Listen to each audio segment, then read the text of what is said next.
Gas cylinder चोरी करणाऱ्या टोळीचा पर्दाफाश, 21 लाखांच्या गुन्ह्यात 3 आरोपी जेरबंद.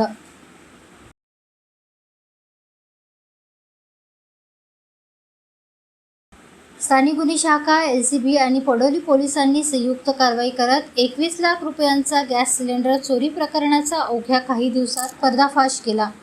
या प्रकरणी 3 आरोपींना अटक करण्यात आली असून चोरीचे 342 गॅस सिलेंडर आणि सिलेंडर विक्रीतून मिळालेली 2,47,000 रुपयांची रोकड जप्त करण्यात पोलिसांना यश आले आहे.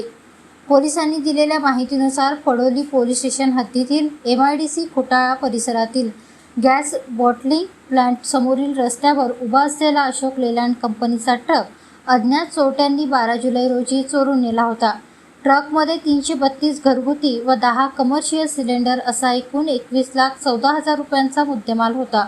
या प्रकरणी ट्रान्सपोर्ट व्यावसायिक वैभव खांडरे यांच्या तक्रारीवरून पडोली पोलीस ठाण्यात गुन्हा दाखल करण्यात आला होता.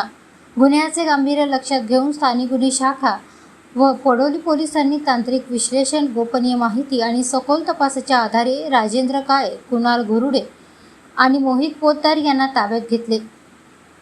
आरोपींच्या चौकशीत पोलिसांनी 82 भरलेले घरगुती सिलेंडर, 250 रिकामे घरगुती सिलेंडर, 10 भरलेले कमर्शियल सिलेंडर तसेच चोरीचे सिलेंडर विकून मिळालेली 2,47,000 रुपयांची रोकड जप्त केली.